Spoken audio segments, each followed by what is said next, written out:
Llevas 8 años en el proceso para adoptar un niño con una capacidad diferente. Explícame por qué.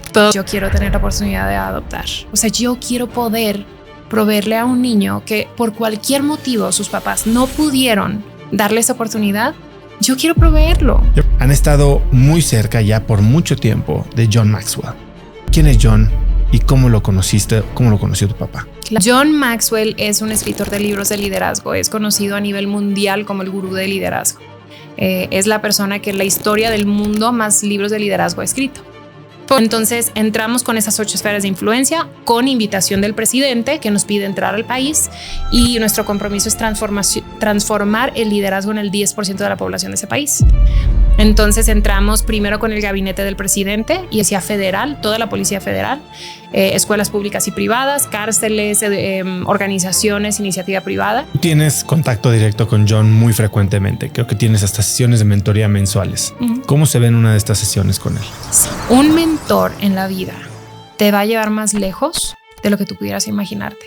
Un mentor, en este caso John, me ayuda a ver cosas que yo no veo, me ayuda a tener perspectivas que yo no tengo. Hola y bienvenidos a un nuevo episodio de Cracks Podcast. Yo soy Yoso Traba y entrevisto cada semana a las mentes más brillantes para dejarte algo único y práctico que puedas usar en tu vida diaria. Mi invitada de hoy es Susie Vereken. La puedes encontrar en Instagram como @Susie con I latina y doble V chica, Susie BB. Susie es una emprendedora, conferencista, coach certificada y hoy directora general de Maxwell Leadership para América Latina, la organización de desarrollo del liderazgo de John C. Maxwell. Ha trabajado con algunas de las organizaciones más reconocidas a nivel mundial, como la Cruz Roja, así como en el ámbito de entidades no lucrativas, instituciones culturales y equipos deportivos profesionales, liderando equipos hacia el éxito sostenible y transformador. Hoy Susie y yo hablamos de comunicación que tiene impacto, de dominar tu mente, de fijar límites y de las lecciones de liderazgo más impactantes que ha aprendido de John Maxwell. Espero que disfrutes de esta muy personal, pero también muy educativa plática con Susie Vereken. Susie, bienvenida a Cracks Podcast. Gracias. Gracias por tenerme. Y Susie, nos conocemos que hace más de un año, ¿no? Sí, hace como 1 año y medio. Y no dejo de sorprenderme con la vida tan completa y ajetreada que llevas. Ajetreada es la palabra correcta. Todo lo que haces profesionalmente, personalmente, en términos de labor social, que haces mucho también. Y me gustaría arrancar por eso, porque tú eres mamá de 4, 3 niños, 1 niña. Y aún así, algo de lo que más me sorprende es que teniendo esta vida tan llena, tan ajetreada, llevas 8 años en el proceso para adoptar un niño con una capacidad diferente. Explícame por qué. Mira, yo crecí, mi hermano, somos 4. Tengo una hermana mayor, yo y 2 hermanos menores. El segundo, o sea, el siguiente de mí, nació bien y cuando tenía como 5 meses le dio una enfermedad que se llama encefalitis. Encefalitis ahorita es curable. En ese entonces no era curable, hace 32 años, bueno, 35 años. Entonces, él se enferma, él vive con la secuela de esa enfermedad el resto de su vida. Nunca habla, nunca camina, nunca ve. En su mente se congeló a los 5 meses. Entonces él le daban un pronóstico de vida de 4 años. Y al principio de su vida fue todo un aprendizaje de vida nueva. Era muy violento. Estamos tratando de encontrar la forma de balancear sus convulsiones. Tenía convulsiones 24 horas al día y noche. La única forma de tranquilizarlo era ponerle música toda la noche. Entonces, toda la noche, todo el día, si la música se apagaba, empezaba otra vez con las convulsiones. Le poníamos música, la medicina y todo, y era balancear, ¿no? Tratar de encontrar ese secreto de cómo tener a Timmy bien. Y conforme caminamos ese camino y conforme vivimos una vida juntos, yo hice escuela en casa, nunca fui primaria, secundaria, prepa, nunca fui a la escuela, hice todo desde mi casa. ¿Todos tus hermanos también? Yo, mis hermanos. Bueno, el más chiquito, el más chiquito, él ya entró a la prepa. Pero todos mis hermanos hicimos escuela en casa. Nos mudábamos mucho de ciudad, viajábamos mucho, vivíamos unos meses en México. Mi familia es de Michigan, entonces unos meses en Michigan. Pasamos por muchas situaciones muy difíciles de persecución y trataron de secuestrar a mis hermanos y hubo una etapa en la que se puso muy peligroso y entonces nos fuimos a vivir a Michigan. Entonces y entrábamos y salíamos tanto, decían pues no, las escuelas no nos permitían, ¿no? Entonces mis papás dijeron no, vamos a sacarlos, hicimos escuela en casa. Entonces pues mi vida era Timmy, o sea, yo despertaba, hacía la escuela de 9 a 12 y me iba al cuarto de Timmy y él era mi vida, era mi mejor amigo, era con quien platicaba, quien nunca me respondía mal, ni con quien nunca peleaba porque no podía hablar. Entonces para mí era perfecto. O sea, teníamos una complicidad tan bella, tan bella. O sea, hasta el día de hoy yo puedo decir que es mi mejor amigo que he tenido toda la vida. Y me siento tan honrada de haber tenido un hermano como Timmy. Falleció hace 3 años, a los 32. Y yo creo que de un pronóstico de 4 años a vivir 32 años es porque vivió una vida plena, una vida llena de amor, una vida en donde él fue nuestra prioridad, nunca desbalanceando los demás hijos y la familia. Siempre tuvimos momentos de viajes y cosas que no podíamos llevarlo y era entendible porque mis papás nos proveían a nosotros experiencias que necesitábamos nosotros también. Entonces nunca me sentí en competencia, como a veces dicen, ¿no? Simplemente él era así todo para mí. Entonces, fallecer a los 32 años, yo miraba atrás y yo decía, yo quisiera que todo el mundo pudiera tener la oportunidad de vivir una vida como Timmy. Y cuando digo todo el mundo, hablo de personas con esa capacidad diferente, ¿no? No solo eso, yo creo que todos. O sea, ves a una persona como Timmy con una discapacidad tan fuerte y él amaba, no veía. Entonces amaba la música. Es como cuando no tienes algunos sentidos, los otros son más agudos. Entonces él movía así la cabeza como Stevie Wonder cuando tenía la música prendida y era la persona así más espectacularmente feliz. Y yo lo veía y yo decía, o sea, ¿cómo es posible que nos agobiamos tanto por diferentes situaciones en la vida?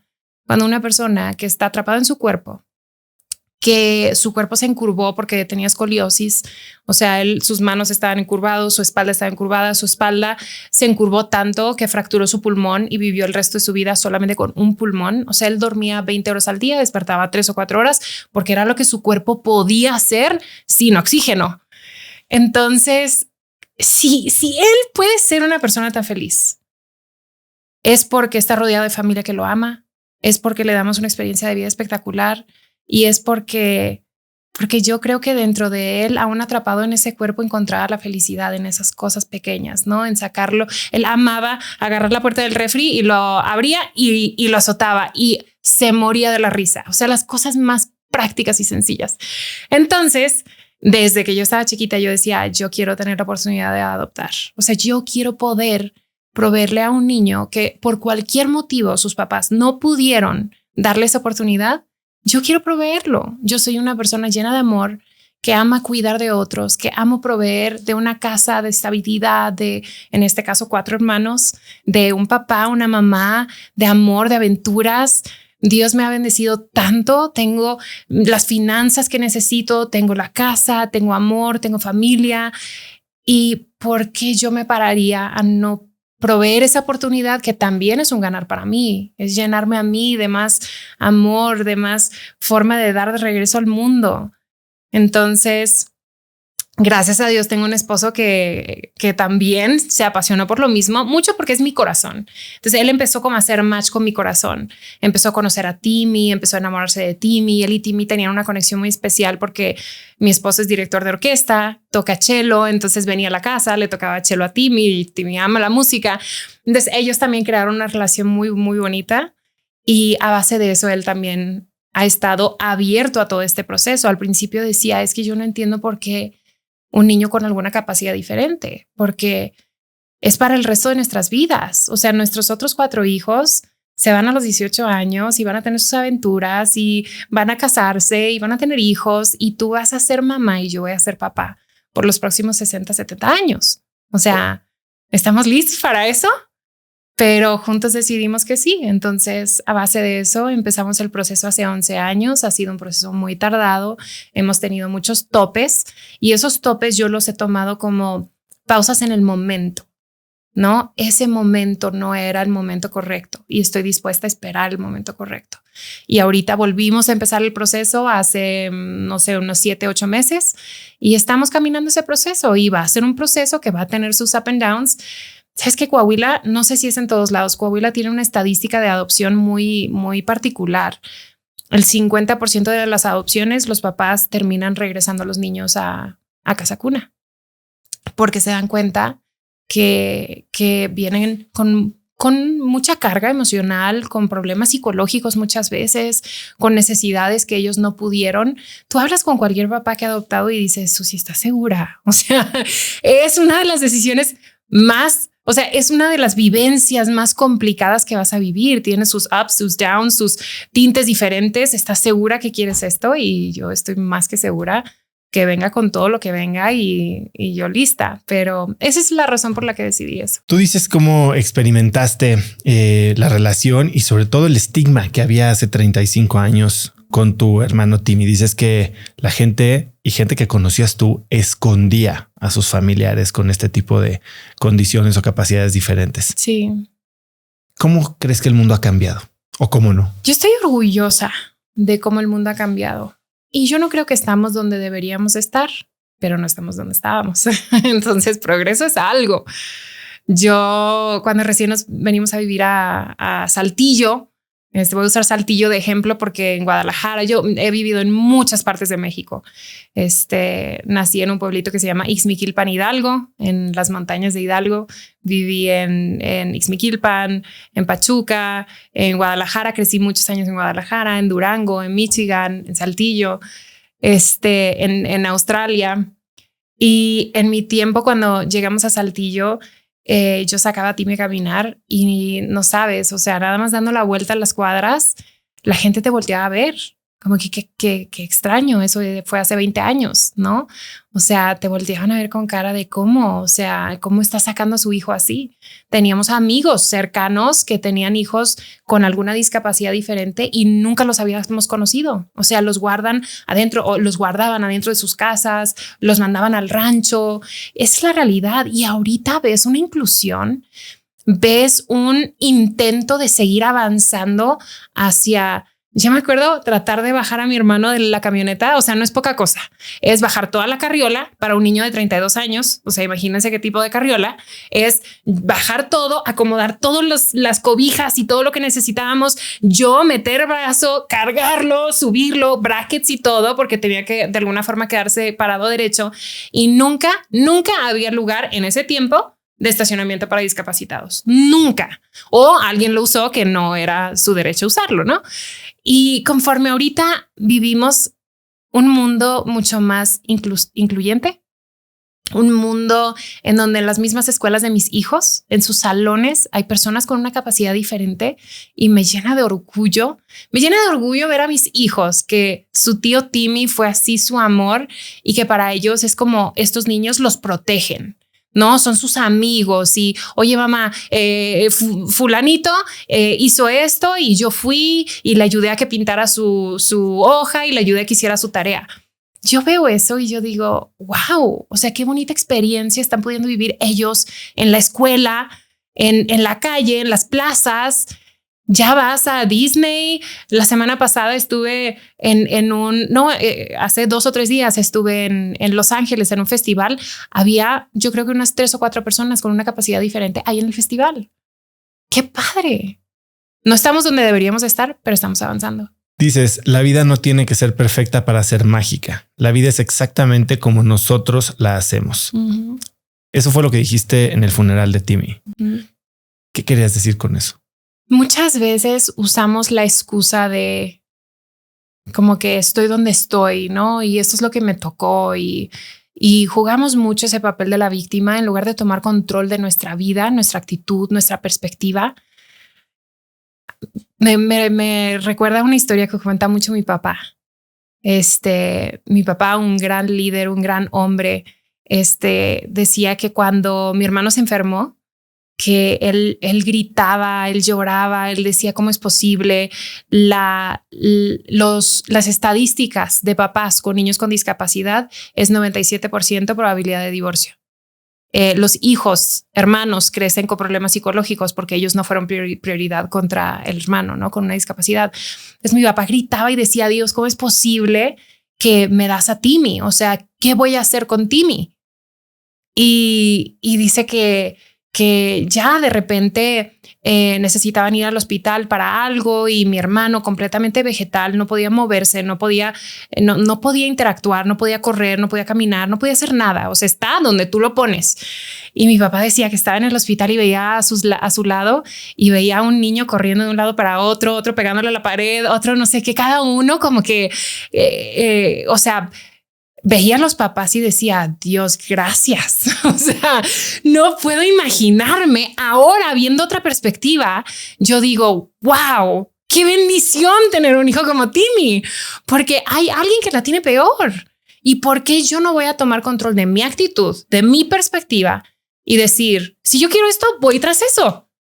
Y no sentarme a decir, híjole, esto me pasó, ¿no? Cuando fallece Timmy, mi papá dice que empezaba a hacerse la misma pregunta que le hacía a Dios. Y le hacía la pregunta, ¿qué voy a hacer con Timmy? Y ahora, un día antes de que falleciera, decía, ¿qué voy a hacer sin Timmy? O sea, te cambia la vida. Ya no sabemos existir sin él. Él es parte de nuestra vida. Él es alguien a quien abrazamos, que incorporamos a nuestro día a día, que ya no sabemos cómo vivir sin él. Entonces, yo soy una fiel creyente que tu vida está en tus manos. Tú lo creas como tú quieres crearlo. Si yo puedo dirigir una organización internacional, tener 6 o 7 oficinas en diferentes partes de América Latina, puedo tener 4 hijos, puedo cuidarme, hacer ejercicio, cuidar mi salud, puedo tener aventuras y momentos especiales con mi familia y con mis amigos, porque también eso es importante. Tener una relación donde estás priorizando crecer en esa relación. Lo puedes tener. Solamente es decidir hacerlo y no sentarte atrás y decir, ay, pues yo nunca tuve hijos porque decidí esta carrera. No, tú decidiste no tener hijos. Entonces tú puedes crear la magia que tú quieras. Tú puedes amar la vida. Tú puedes tener una perspectiva de felicidad de despertar todos los días, pero está en ti. No está en nadie más. Hablas de aventura con tus hijos. Hay gente que cree que tener hijos es perder la opción de tener aventura. Y tú haces una aventura que en mi libro sería imposible hacer, que es manejar 30 horas tú sola con tus 4 hijos y 3 perros 2 veces al año de Saltillo a Michigan. Sí. ¿Por qué haces ese viaje y cómo lo haces? Mira, todo comienza con Timmy. O sea, Timmy no podía volar, entonces siempre teníamos que manejar. Mis papás siempre nos manejaron ida y vuelta a Michigan. Mi familia, todos, tíos, abuelos, primos, todos viven en Michigan. Solo nosotros vivimos acá en Saltillo. Y entonces yo crecí con esa mentalidad. Aparte de eso, yo crecí pensando todo lo puedo lograr. No hay nada que yo no puedo lograr. Si yo quiero algo, lo puedo lograr. Simplemente es cuánto tiempo me va a tomar y qué tanto esfuerzo necesito meter. ¿De dónde viene esa mentalidad? ¿Cómo construyes? De mi papá. Él dice, yo siempre he inyectado en mis hijos la creencia que todo lo pueden, pero se me hace que con Susi se me pasó un poquito la mano. Porque de verdad, yo digo, oye, tú me dices ahorita, hay un evento en Alaska, vámonos manejando a Alaska. O sea, si me explico, como que para mí no hay un no se puede. Simplemente es cómo se va a poder. Y es algo que yo traigo a mis equipos de trabajo también. Si en mi equipo de trabajo yo pido algo y alguien viene y me dice, no, Susi, eso no se puede, vas para atrás, vamos a tener una conversación porque aquí se traen soluciones.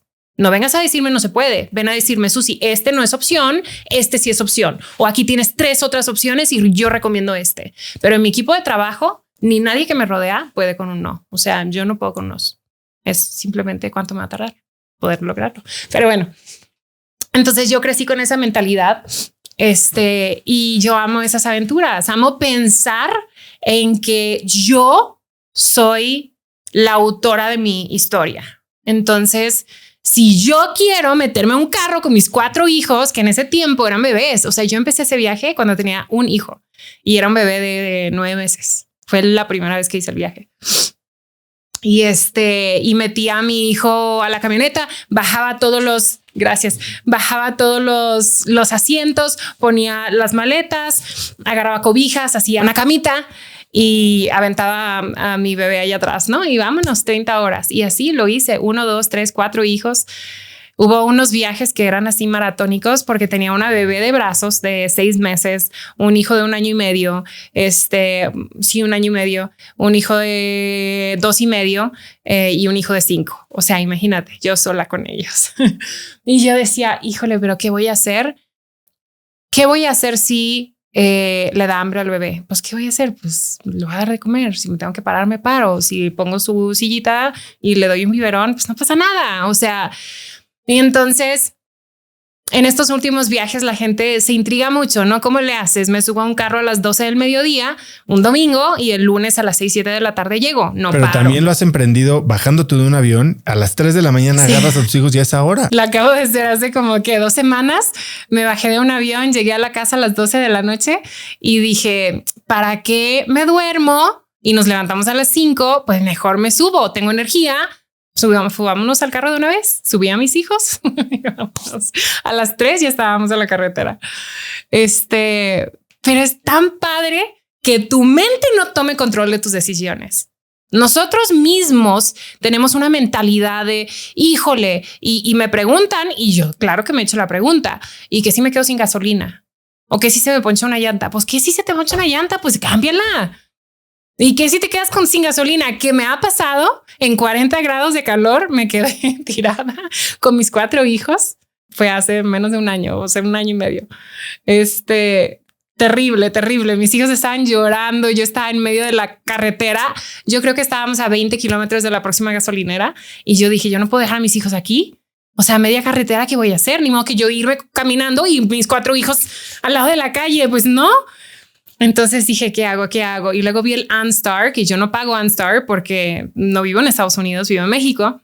Entonces lo presiono y contesta una operadora y le digo, estoy tirada, no tengo OnStar, no sé qué hacer. Y me dice, claro que sí, ahorita te mandamos a alguien. En 15 minutos llegó un señor en una camioneta pickup con tanques de gasolina, me llenó, no me dejó pagarle nada y me dijo que te vaya muy bien, que tengas un espectacular día. Y me fui. Y es como que si yo me hubiera parado a decir que si pasa eso y me dejo que mi mente tome control, o sea, yo nunca hubiera hecho el viaje. Yo nunca hubiera vivido momentos tan espectaculares de ver cómo yo puedo vencer mi cuerpo y mi mente. Yo nunca hubiera vivido aventuras tan padres con mis hijos. Yo nunca hubiera visto mitad de Estados Unidos. Cruzas literal todo Estados Unidos, de punta de México, o sea, de México hasta arriba, lo más norte, casi pegándole a Canadá. O sea, ¿por qué me pararía yo de esa oportunidad? Yo no dejo que mi mente me controle. Yo decido qué quiero hacer. Has tenido experiencias, como dices, moviéndote por todo México, siguiendo el trabajo de tus papás y te fuiste a estudiar a Australia, Bellas Artes. Y terminas siendo gerente de un Starbucks. Sí. Esta mentalidad de todas puedo, nadie me dice que no. ¿Cómo se aplica dentro de una organización tan estructurada? Y tal vez que mucha gente podría decir, no, pero eso es para niveles muy altos, para emprendedores, para gente o para un gerente o un barista de un Starbucks. ¿Cómo se aplica este tipo de mentalidad en el día a día? Si hay algo que yo quisiera que todo el mundo tuviera, especialmente los jóvenes. Yo quisiera estar en esa categoría, pero creo que ya no estoy. Muchas veces nos frustramos por decir, es que mi sueño, y cuánto lo escucho, mi sueño es dirigir esta organización, mi sueño es trabajar en Netflix, mi sueño es hacer esto, mi sueño es tener mi agencia de marketing. Y si no es eso, están miserables. Entonces, para mí, cada trabajo que he tenido ha sido una oportunidad de aprender, ha sido una oportunidad de lo que yo creo que me ha ganado más puertas abiertas, que es dar más de lo que se espera de mí. Siempre doy más de lo que se espera de mí. Si de mí se espera este checklist de cosas como gerente de un Starbucks, yo doy más. Y yo vengo días que no necesito venir. Y yo ayudo cuando no me están pagando. Y yo me aseguro de dar más de lo que se espera. Porque mi nombre, mi cara está en la mente de los dueños de ese Starbucks. ¿Sí me explico? Está en mente del gerente regional que está viendo, oye, esta chava está picuda. En ella podemos confiar. Porque ella da más de lo que se espera de ella. Y muchas veces estamos en ese Starbucks y decimos, no, pues mi sueño no es estar en Starbucks. Así que simplemente en lo que estoy aquí estudiando, pues bueno, voy a trabajar 3 o 4 días a medias. Das tus medias. Entonces yo me fui de ahí, inmediatamente ya tenía un trabajo. Yo me fui de ese trabajo y ya tenía otro. Cada oportunidad de puerta abierta, número uno, me ha preparado. Yo hoy estoy dirigiendo una organización que yo no estaría lista para dirigir si yo no hubiera trabajado en gobierno, si yo no hubiera creado una fundación, si yo no hubiera servido un café. ¿Sabes qué tan importante es aprender la excelencia de limpiar una ventana, de barrer un piso, de trapear con excelencia? Porque la gente que entra a esa cafetería merece vivir una experiencia de excelencia. Ese es el nivel que debemos de aprender. Y yo lo aprendí en una cafetería. Yo aprendí en una cafetería cómo tener una sonrisa, cómo conectar con la gente. Yo aprendí cómo servir a la gente. No hay nada que me hacía más feliz que hacerte el mejor café. ¿Por qué? Porque eso habla de mi trabajo. No es el café. Me apasiona el café, me encanta, pero no es el café. Es que yo quiero ser lo mejor y quiero darte a ti lo mejor. Y ahora que estoy en una organización que se dedica al desarrollo personal de la gente, que se dedica a ayudarte a crecer en tu vida personal, en tu vida profesional, a tener más herramientas para poder hacer tu propio negocio o ser un mejor líder o comunicar mejor. Ahora que estoy aquí, si yo no hubiera vivido Starbucks, yo no estaría lista para aquí. O sea, yo lo tengo más que claro. Y ojalá más personas dieran más de lo que se espera de ellos y amen y abracen el momento en el que están y el trabajo que tienen. Como haces una cosa, haces todas las cosas. Exactamente. Hablaste de tu esposo. Nathan tienes ya varios años de casada. Él es director de orquesta y no tenía una orquesta que dirigir. Sí. Entonces, como lo pusiste en tus palabras, yo te hago una. Exacto. Mira, mi esposo y yo somos dos personas que se han encontrado a formar un equipo. Y es tan bello ver cómo sus fortalezas, mis fortalezas, hacemos proyectos súper padre. Proyectos desde una orquesta que ahorita te platico hasta 4 hijos. 4 hijos es un proyecto. No es poca cosa, no es mantenerlos vivos. Eso es es un proyecto y somos un equipo para lograr que eso suceda. Entonces, sí, cuando mi esposo y yo empezamos a salir hace 17, 18 años, él quería ser director de orquesta. Ese era su sueño. En Coahuila no existía una orquesta oficial del estado, una orquesta filarmónica.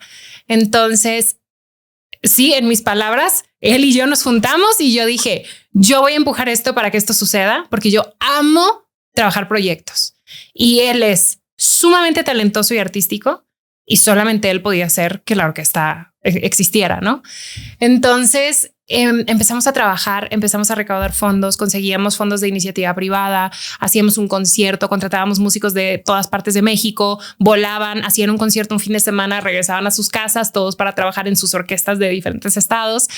Y eso lo empezamos a hacer por varios años, yo creo 3 o 4 años, en donde era una vez al año, 2 veces al año, luego 4 veces al año. Íbamos creciendo en la recaudación, fondos, lo hacemos. No, ni siquiera siempre hubo los fondos. A veces terminábamos un concierto y nos mirábamos y decíamos, estamos endeudados, ¿qué vamos a hacer? Pues vamos al banco y pedimos un préstamo. Pues vamos al banco, pedíamos préstamo para pagarle a todos los músicos y trabajar el resto del año para poder pagar ese préstamo y luego seguir haciendo otro concierto. Entonces, hicimos eso varios años, nos conformamos como la Orquesta Filarmónica de Saltillo, la ciudad en donde vivimos. Una fundación, recaudábamos fondos, nos ayudaba gobierno municipal con donativos para empezar a existir, ¿no? Y empezamos a hacer una dinámica porque éramos fieles creyentes que si la población coahuilense se enamoraba del proyecto, esto se iba a quedar. Y queríamos dejar un legado en Coahuila. No se trataba de nosotros. Para mí primero se trataba de mi esposo quiere una orquesta. Bueno, en ese tiempo mi novio. Pero después de eso se trataba de qué vamos a dejarle a Coahuila, cuál es nuestro legado, qué le vamos a dejar a nuestros hijos, que nos vean y digan qué orgullo. Entonces, seguíamos haciendo conciertos, se conformó la Orquesta Filarmónica de Saltillo, que básicamente seguíamos haciendo lo mismo, contratando músicos de fuera, venían, tocaban y se iban. Entonces realmente no era una orquesta oficial, simplemente existía como una C. Pues existió así por varios años. Nata y yo, fieles creyentes de la población, que si ellos abrazaban el proyecto funcionaría. Entonces empezamos a hacer conciertos clásicos, teníamos un 20% de asistencia, y luego conciertos populares y teníamos 100% y a veces 2 o 3 funciones. Entonces yo le decía a Nata, tenemos que hacer 1 y 1. Y vas a ver, si alguien tiene una experiencia espectacular escuchando Queen, van a confiar en nosotros cuando presentemos Tchaikovsky. Y van a confiar en nosotros la próxima que pongamos de películas, y van a confiar cuando pongamos Beethoven. Entonces empezamos a hacer esa dinámica, y no sabes qué bella experiencia de empezar a ver cómo la gente quería estar en los conciertos. Eso en Saltillo, ¿no? En la capital. Luego empezamos a viajar a diferentes pueblos alrededor, en donde nunca había ido una orquesta filarmónica, en donde niños del pueblo nunca habían visto un instrumento, un maestro tocar un instrumento. Hacíamos cri-cri, hacíamos diferentes conciertos de películas, y era tan especial ver cómo ellos enganchaban con la oportunidad de escuchar esta orquesta que nunca habían tenido oportunidad de escuchar. Entonces la población, gracias a Dios, se enamoró. Estábamos en Michigan un día y nos hablan del despacho del gobernador y nos dicen, el gobernador quiere cenar con ustedes mañana. Y para mí no hay un no. Entonces ni siquiera supo que estábamos en Michigan. Claro que sí, señor gobernador. Nos subimos a la camioneta, manejamos hasta Saltillo ese mismo día. O sea, empacamos en 1 hora y ya estábamos, bye. 30 horas. Llegamos 1 hora antes de la cena, nos bañamos, nos fuimos corriendo a la cena, y en esa cena nos dijo el gobernador, queremos darte un traje hecho a la medida. O sea, queremos que confíes en nosotros para que sea la Orquesta Filarmónica del Estado de Coahuila. Pero queremos que ustedes lo lideren, que ustedes lo manejen, que ustedes sigan liderando el equipo, pero que se conforme oficial. Entonces, ese mismo día se convirtió oficialmente en la Orquesta Filarmónica de Coahuila, y creo, si no me equivoco, que acabamos de cumplir 11 años como ya la orquesta oficial del estado. Y además son la orquesta oficial que acompaña a artistas de talla mundial como Andrea Bocelli por todo México. Sí, tenemos la dicha. Natanael es sumamente talentoso. No solo es un gran líder, tiene una orquesta muy joven, él es joven y tiene una orquesta muy joven, apasionados por poder dejar un legado, apasionados por su arte. Hay otras personas que pueden preocuparse más por la oportunidad de tener el renombre de una orquesta como San Francisco o Los Ángeles, mucho más famosa, conocida, pero estos músicos son apasionados por lo mismo que nos mueve el corazón a Natanael y a mí. Y tiene un equipo de trabajo espectacular que hacen un trabajo extraordinario de presentar los conciertos, de planear los conciertos. Y ha sido tan bonito ver cómo se han abierto puertas para estar con personas de mucho prestigio. Andrea Bocelli, cada vez que viene a México, nosotros somos quien lo acompañamos. Acabamos de hacer la gira del año pasado en 4 paradas en México. El año anterior también. Con Plácido Domingo, con grandes artistas que ahorita están en el Met Nueva York y que nosotros hemos tenido la oportunidad de poder tocar con ellos. Entonces, sí, yo creo que es mucho gracias a él. Yo creo que yo aporté en una etapa en la que se necesitaba ese empuje como de sí se puede y vamos a hacerlo. Ese primer año él decía, no, ya, no se pudo. El segundo concierto, no, ya. En deuda en ese tiempo se nos hacía así como que, ¿cómo es posible? Deuda de 60,000 pesos. O sea, ¿qué vamos a hacer con nuestra vida? y le digo, no pasa nada. Lo pagamos semana a semana, mes a mes. No pasa nada. Entonces, en ese tiempo yo fui ese empuje. Ahorita Natanael es quien lo lidera, quien hace todo y hace un trabajo espectacular. Vamos media hora hablando y en diferentes contextos, como te digo, desde Starbucks hasta la orquesta, hasta tus diferentes tipos de roles que has tenido. Has hablado mucho de liderazgo y de mentalidad. Acreditas a tu papá por darte esta mentalidad, pero sé que tu papá y ahora tú han estado muy cerca ya por mucho tiempo de John Maxwell. ¿Cómo conoces? Para quien no sabe quién es John, ¿y cómo lo conociste? ¿Cómo lo conoció tu papá? Claro, John Maxwell es un escritor de libros de liderazgo, es conocido a nivel mundial como el gurú de liderazgo. Es la persona que en la historia del mundo más libros de liderazgo ha escrito. Es para mí un hombre altamente respetado, es un hombre muy sabio, es un hombre con 77 años ya de experiencia en liderazgo, liderando grandes empresas, liderando organizaciones, fundaciones, iglesias, de todo tipo de diferentes organizaciones y ha hecho un trabajo extraordinario. Es un hombre que yo respeto mucho. Les recomiendo varios libros de él. Yo creo que el más conocido son las 21 leyes de liderazgo. Muchos de nosotros lo hemos escuchado. Las 17 leyes de trabajo en equipo. Un libro que les voy a recomendar hoy que me encantaría que pudieran leer, las 16 leyes de la comunicación. Es uno de sus últimos libros, espectacular. El libro El líder del camino alto fue el libro que sacó este año pasado. Y él es John Maxwell, apasionado por dejar un mundo en donde sembremos la semilla de un liderazgo bueno, en donde no solo lideremos bien, pero seamos liderados bien, ¿no? Entonces, mi papá conoce a John a través de un amigo hace más de 25 años, empiezan a trabajar juntos, John empieza a pedirle a Juan, para que todos sepan, Juan es mi papá, simplemente le digo Juan o JB. ¿Por qué le dices Juan? ¿Por qué no le dices papá? Porque trabajamos juntos y a mí me gusta que todo el equipo se sienta muy cómodo. Y cuando usamos el lenguaje como papá, hija, siento que hay un poquito como de una sensación de nepotismo. Es como, no sé, a mí me gusta el respeto que yo le tengo a él como líder y el respeto que él me tiene como líder. Él dice ahorita, yo soy su jefe. O sea, él trabaja en todo lo que hacemos en fundación, es nuestra cara para todo el contenido que desarrollamos dentro de Maxwell Leadership. Ya me adelanté, necesito terminar, pero él es esa figura y yo soy quien dirige la organización. Entonces es una forma de respetarnos, pero de poner muy cómoda a la gente a nuestro alrededor. Entonces Juan conoce a John y John le empieza a pedir a Juan que lidere todo lo que estamos haciendo, todo lo que hace John non-profit en América Latina. Entonces proyectos, trabajamos nosotros dentro de Fundación, tenemos varios proyectos. Uno de ellos se llama Transformación País, en donde entramos a un país, hacemos todo un proceso de evaluación del país, en qué valores necesitan desarrollar en ese país. Varios de ese país son parte de esas juntas, gobierno, iniciativa privada, etcétera. Entramos a través de las 8 esferas de influencia más importantes, que son medios, familia, religión, educación, gobierno, y entramos a través de los principales actores ahí. Entonces nunca entramos simplemente por invitación del presidente, porque al final del día, si ese presidente se va, pues entonces se cae el proyecto. Tiene que sostenerse por varias entes, ¿no? Entonces entramos con esas 8 esferas de influencia con invitación del presidente que nos pide entrar al país y nuestro compromiso es transformar el liderazgo en el 10% de la población de ese país. Entonces entramos primero con el gabinete del presidente y hacemos todo un proceso de mesas de transformación que los llamamos, que son mesas redondas donde trabajamos valores, ética, liderazgo.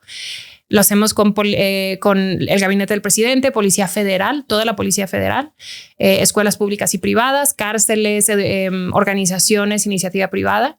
Y ahorita ya estamos por comenzar nuestro 6º país en donde estamos trabajando esto y cada año estamos empezando 1 o 2 países más. Ya llegamos al 10% de la población y ya todos estos 5 ya están trabajando en el 20% de la población. Entonces, eso es básicamente uno de los proyectos que hacemos. Tenemos uno de los proyectos que es educativo, es ayudarle a los niños de todos los diferentes niveles educativos a que desarrollen valores. Y eso también lo hacemos en fundación. Todo esto es no lucrativo, no cobramos nada, conseguimos nosotros los donativos y obviamente pedimos a que ese país en el que estamos trabajando nos hagan match. Entonces el presidente le decimos por cada $1 que yo traigo, tú dame $1 para que entonces la participación sea mutua. Y eso es lo que trabajamos en fundación. Entonces John le pide a Juan eso hace 25 años. Yo hace 3 años comencé a trabajar aquí, un poquito más de 3 años. Ya me habían ofrecido en 3 ocasiones poder venir a ser parte del equipo y había dicho que no, porque en ese tiempo trabajaba en un equipo de béisbol y yo estaba feliz en el equipo de béisbol. Y entonces cuando por fin ya acepto, pues ya vengo y comienzo en el equipo de marketing. A los 3 meses comienzo a dirigir el equipo de marketing. Unos 6 o 7 meses después me piden dirigir la organización y ya llevo unos 3 años dirigiendo toda la organización. Susi, tú tienes contacto directo con John muy frecuentemente. Creo que tienes hasta sesiones de mentoría mensuales. ¿Cómo se ven una de estas sesiones con él?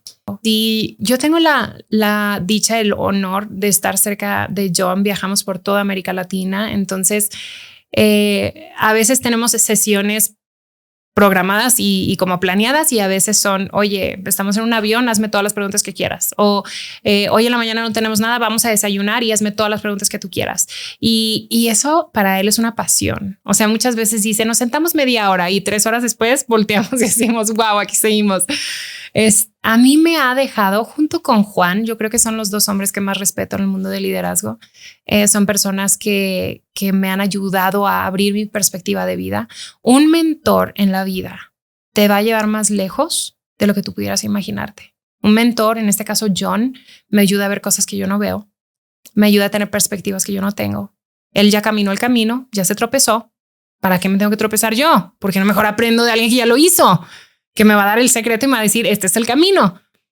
Y muchas veces nosotros pensamos que no podemos hacer las cosas. Tenemos ese síndrome del impostor, ¿no? No, yo no sé si puedo. No, yo no sé si esto es para mí. No, yo no sé. Y esa persona viene al lado y te dice, sí, es para ti. Sí, puedes hacerlo. Para mí un mentor en la vida es game changer. ¿Cómo manejamos las sesiones? Es que preparamos preguntas. Entonces yo preparo más o menos unas 15 preguntas. Me pongo a pensar muy bien. ¿Alrededor de qué temas? ¿De lo que están trabajando en ese momento o de la vida? De lo que yo quiera. De lo que yo quiera. Liderazgo, comunicación, equipos. Voy a poner un ejemplo de algunas preguntas que le he hecho. ¿Cómo tener conversaciones difíciles con las personas de mi equipo? Entonces, por ejemplo, ¿cómo tengo una conversación donde tengo que despedir a alguien? Qué complicado, ¿no? A mí eso me da pavor porque yo soy un poquito de un people pleaser. Entonces, pensar que yo tengo que despedir a alguien ha sido un reto para mí crecer y saber cómo. Entonces, me dice bien sencillo, estas son las claves. Tienes que, en los primeros 60 segundos, la persona tiene que saber por qué está ahí. En los primeros 60 segundos. No puedes ponerte a ser social. Si pasa de esos 60 segundos, perdiste por completo la autoridad con esa persona. Entonces empieza a darte claves así bien sencillos de esta es la forma que tú tienes que tener esa conversación. Puedo preguntarle acerca de la vida. Yo puedo preguntarle cómo poder manejar una relación en el que trabajo cercano con mi papá y a la misma vez donde él me respete a mí como líder y mis decisiones, donde yo lo respeto a él y sus decisiones, pero en donde él no termine pisoteando las instrucciones y la directiva que yo estoy dando, ¿no? Y ahí tu papá está a bordo con esta dinámica. Yo conozco mucha gente, sobre todo en estos momentos de cambio generacional en las empresas, en las que sí les dan el rol, pero no la autoridad. Uh-huh. ¿Cómo se maneja eso? Pues mira, en esa conversación que tuvimos con John decía, mira, y él habló con Juan. Y en otra conversación y le dijo, cuando yo entro a un cuarto, porque a mí me invitan a juntas, porque él ya no es el dueño de sus empresas. John ya no es el dueño de sus empresas. John se la vendió a su segunda mano, o sea, su mano derecha, que se llama Mark Cole. Entonces Mark Cole es como yo, es la persona que dirige todo. Y John es simplemente la figura. Es la misma situación con Juan y conmigo. Entonces John dice, cuando yo llego a una reunión, yo digo, mi opinión es este. Es la forma que yo comunico, porque mi rol es de mentoría, es de darles mi punto de vista, es de aportar mi opinión, porque yo tengo más experiencia que Mark Cole. Juan tiene más experiencia que yo, tiene 40 años más de experiencia o 20 años más de experiencia que yo. Entonces él dice, yo me aseguro de eso. Mucha gente agarra lo que dice Juan, agarra lo que dice John, como es que John dijo esto. No, yo no decido. Nada de lo que aquí están escuchando es una decisión, es una recomendación. Tienen que llevarlo con Susi para que Susi les diga qué rumbo tomar. Porque él es un visionario. Yo no sé si han leído un libro que se llama Tracción. O Rocket Fuel también. Esos dos libros, porque son de lo mismo, hablan de lo mismo, nada más que Tracción habla ya del equipo de trabajo y Rocket Fuel habla de esa dinámica entre el visionario y el integrador. Entonces el visionario es la persona que es como que y te vas a identificar con uno de estos dos. Es que aparte ayer hablamos de esto. Bueno, lee esos dos libros, están espectaculares. Pero el de Rocket Fuel habla de cómo el visionario es una persona que constantemente está pensando en proyectos nuevos, constantemente está pensando en qué podemos hacer nuevo, innovador, soñador, ama estar en constante movimiento, no es bueno muchas veces operativamente, muchas veces porque hay excepciones, muchas veces no son buenos operativamente, tienen una mente que trabaja de una forma totalmente diferente. Y luego, si tú dejas que un visionario esté responsable de un equipo de trabajo, lo que va a suceder es que vas a tener un equipo de trabajo que posiblemente se siente inestable porque no sienten una protección entre la realidad de lo que ellos viven y los sueños del visionario. Entonces el visionario viene, te voy a poner un ejemplo de un trabajo, no voy a decir dónde, un trabajo que tuve antes, que la persona venía y el visionario venía y me decía, vamos a hacer este proyecto. Entonces yo tenía que filtrar y yo tenía que decir, ok, sí, no, y cómo lo voy a comunicar al equipo. Porque si el equipo escucha esta indicación, bye, o sea, forget it. Estrés, llantos, gente va a dejar el trabajo. Entonces yo era ese filtro y llegaba esta persona y decía, vamos a hacer una farmacia y todo el esquema de negocio que soñó la noche anterior y yo tenía que agarrar eso y decir, estamos en totalmente otra categoría de negocio. O sea, ¿de dónde sale a hacer una farmacia? Porque es un visionario. Yo soy una integradora. Entonces, Juan en su rol, John en su rol de visionarios, tienen sueños y Juan viene y me dice, quiero hacer un podcast y quiero esto y esto y esto. Y yo digo, sí, el año que entra. Porque este año el equipo tiene este y este proyecto y yo no los voy a desgastar. Entonces, este equipo está protegido. Yo soy la integradora que está protegiendo a ambas partes y él se siente que yo estoy velando por lo de él, porque hay proyectos que digo, claro que sí, y es mi responsabilidad responder a eso. Si no, el negocio no va a crecer. Una persona es la estabilidad y otra persona es como el empuje, el acelerador del crecimiento, ¿no? Padrísimos esos dos libros. Pero eso es como más o menos manejas una relación entre ese cambio generacional. Y otro súper importante, que es un libro de Tim Elmore que habla sobre abrazar las diferencias generacionales. Y en ese libro él habla de cómo ahorita en el ámbito de trabajo tenemos más o menos 5 diferentes generaciones que están trabajando, ¿no? Tienes a los baby boomers, tienes a generación X, tienes a los millennials, generación Z, ya no sé cómo le dicen, y los alfa. Y los centennials sí.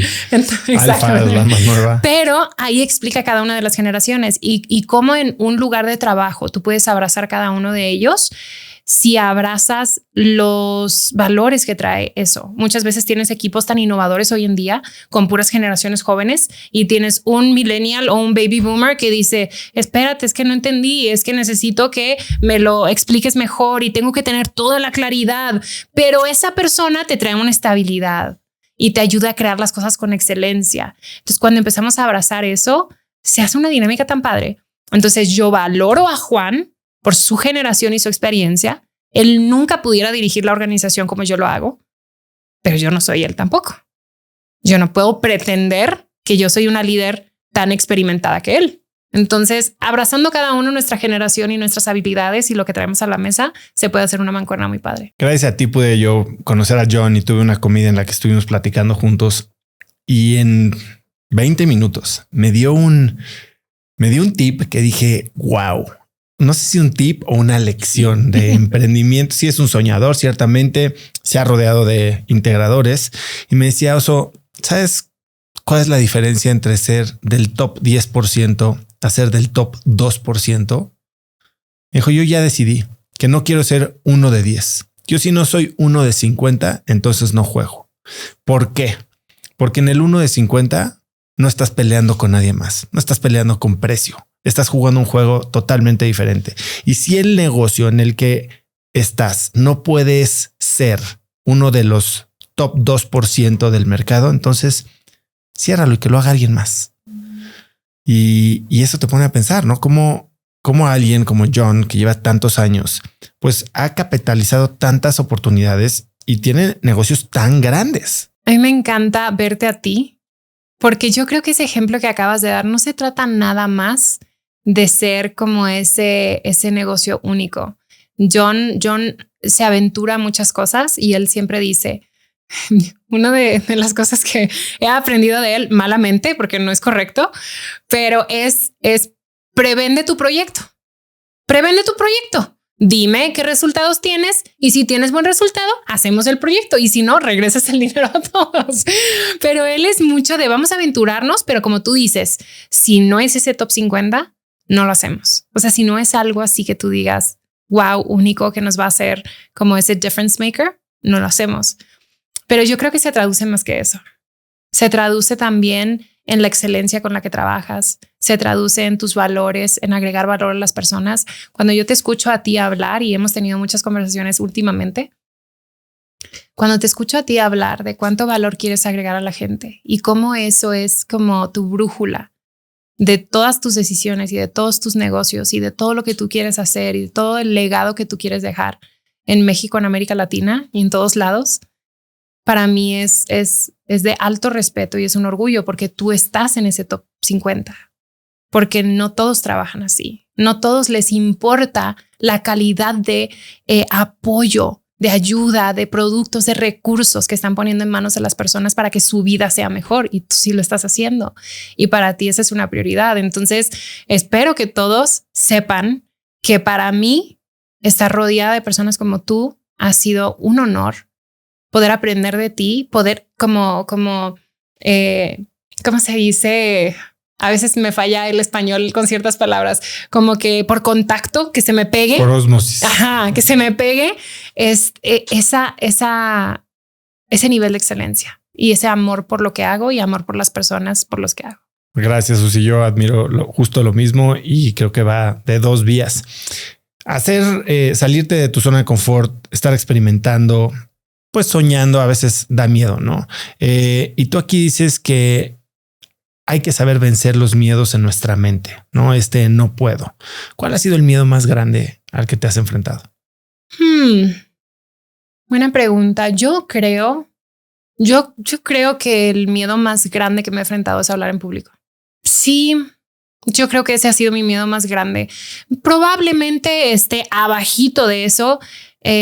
Dirigir una organización tan importante como Maxwell Leadership para mí es un miedo a respeto, es un miedo de decir yo quiero hacer las cosas bien y para poder hacer las cosas bien necesito estar en constante crecimiento porque yo puedo ser el tope de esa organización, yo puedo ser lo que lo pare de seguir creciendo y llegar a la meta, ¿no? Entonces para mí es un peso. Y una responsabilidad. Pero yo creo que mi temor más grande en la vida desde chiquita ha sido hablar en público. ¿Cómo lo enfrentaste? ¿Qué hiciste? Porque, a ver, me decías tú, nunca fui a la escuela, nunca tuve esta interacción social, que muchas veces es para lo que mejor funciona la escuela y hasta la universidad. ¿Cómo enfrentas cuando te ves en una posición en la que tienes que hablar en público? Y no sé si te refieres a hablar en público a ser conferencista. Yo creo que es hablarle a tu equipo. Quien sea. No sabes, Oso, el pánico que me daba saber que enfrente de 2 o 3 personas en una mesa yo iba a tener que hablar. O sea, en una conversación hacemos mucho una dinámica así de preguntas alrededor de la mesa, ¿no? Entonces, si pudieras escoger una persona con la que quisieras comer o cenar, viva o muerta, ¿quién sería? Cuando yo veía que iba pasando de una persona a otra, empezaba así el pánico, empezaba así mi corazón a 1000 por hora, empezaba a sudar, empezaba mi labio a temblar. Yo sufría tanto de hablar con personas.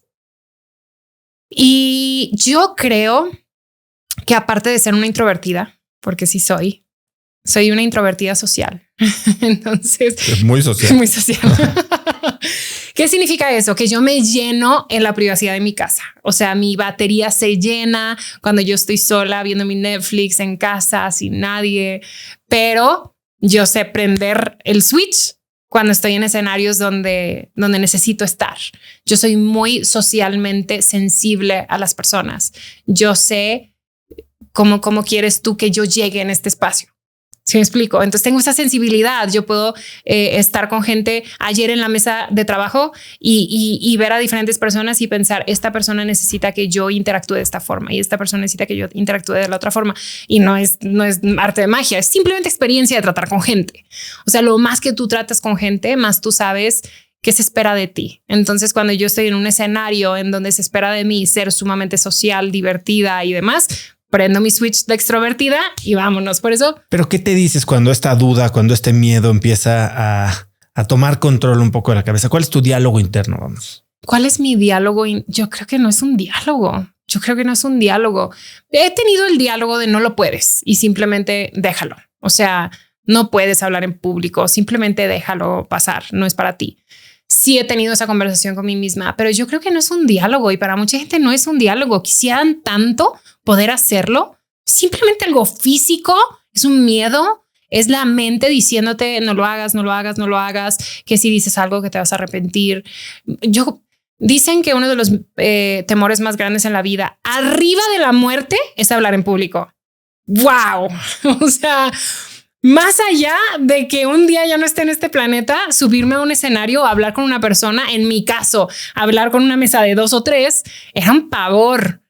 Y es la realidad. Muchos tenemos el pensamiento de, y si alguien ha tenido la experiencia de bajarse de un escenario, es híjole, y repasas cada palabra que dijiste y dices, ¿por qué dije eso? Y de repente no es del preestrés, es el durante estrés y el postestrés también. Es una experiencia muy vulnerable cuando estás parado en la clase dando una presentación, cuando te toca exponer tus resultados. Yo veo a gente que empieza a trabarse y a ponerse muy nervioso y eso les quita muchísima efectividad. Claro. Y yo creo que ese miedo viene de estas ganas de pertenecer, ¿no? De ser aceptados. Y cuando tú sientes que estás siendo vulnerable, exponiéndote y no te salen bien las cosas, puedes justo perder ese respeto de la gente que está alrededor de ti. Claro. Que para muchos es, pues yo creo que ese miedo más grande que incluso la muerte. Sí. La muerte de identidad o reputacional. ¿Cuándo descubriste que lo podías hacer? ¿Cómo lo enfrentaste? Lo enfrenté básicamente haciéndolo. Esa es la realidad. No me permito mucho la oportunidad de no hacer las cosas. Esa es mi mentalidad. Mucha gente preguntaba, oye, es que ¿cómo tuviste 4 hijos y tan seguidos? No lo pensaba. Yo decidí, yo quiero 4 hijos, los quiero juntos para que todos estén en la misma etapa a la misma vez. Yo tomé una decisión.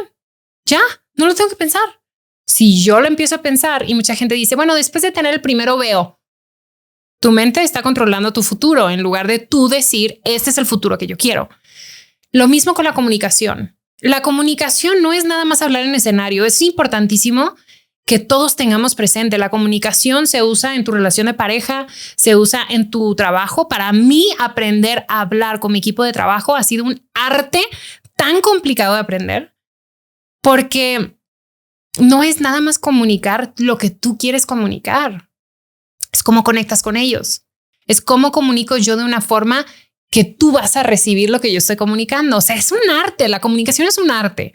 Pero en cada uno de esos escenarios, familia, esposo, esposa, trabajo, escenario, escuela, donde eso sea, aprender a comunicar es algo que te va a catapultar, acelerar tus avances en la vida, en liderazgo, en negocios, en tu trabajo y en cualquier lugar. Cuando tú estás en algo tan sencillo como una negociación, cuando tú estás en una negociación con alguien y la persona se muestra levemente nerviosa, titubea un poco, te empieza a poner a ti también nervioso. Cuando tú empiezas a ver a alguien que no está seguro, ¿cómo te sientes tú? Tú harías un trato con una persona que está en la mesa y lo ves que está jugando así con su anillo, lo ves que está nervioso y titubea y no sabe qué decir y probablemente nada más es que no sabe cómo comunicar, pero te lleva a dudar muchas cosas. Entonces, aprender esa confianza en la forma que comunicamos y cómo conectar con la gente, yo creo que es un secreto que todos, incluidos mis hijos, aprenden y necesitan seguir aprendiendo. Todos lo podemos hacer, aprender a la edad que sea. A la edad que sea. todos lo pueden aprender. Ahorita estoy en unas llamadas de coaching que hago, ayudándole a un grupo de más o menos 210 personas en diferentes días, a poder desarrollar esa habilidad. Yo tengo estudiantes que tienen 60 años y que dicen, mi sueño ha sido hablar en público y ayudarle a muchas mujeres de mi edad a cómo vencer una separación o a cómo seguir cumpliendo tus sueños a pesar de tu edad, que todavía puedes lograrlo. Entonces, para mí, ese es un honor y una inspiración tan grande como el chavo de 18, 19 años que apenas está comenzando. Todos podemos aprender la comunicación. No es algo con lo que naces. Yo eso lo tengo súper seguro. No naces. Hay gente que sí lo tiene. Hay gente que es súper natural y nacieron sabiendo, ¿no? Y aún así necesitan aprender las herramientas de conexión con la gente, porque una cosa es que tú sepas comunicar y otra cosa es que tú conectes con alguien. A ver, ¿qué significa? ¿Cuál es la diferencia? Conectar con las personas. John hace algo muy, muy padre cuando él comunica. Cuando John se sube a un escenario, una persona muy respetada, conocedora, sabia, prepara todo su discurso, no todo lo que va a compartir, el valor que va a compartir con las personas. Y entonces él prepara todo y él se sube a un escenario. Y si tú te subes a un escenario para comunicar y se trata de ti y lo que tú preparaste, estás en el lugar equivocado. Porque la comunicación no se trata de ti, se trata de tu audiencia. Se trata de ellos, no de tu agenda. Si no, se trata de tu egoísmo. Tú quieres los aplausos, tú quieres el spotlight y de eso no se trata. Si estás en la comunicación por eso, estás en la carrera equivocada.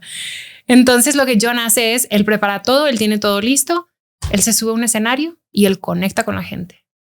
A través de una historia, a través de un chiste, a través de platicar su viaje hacia ese lugar, a través de decir algo de ese país.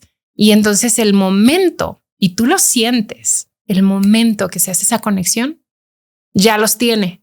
Entonces puede empezar a comunicar, porque su corazón está abierto, porque están listos para escuchar a este hombre que viene a agregarles valor a su vida.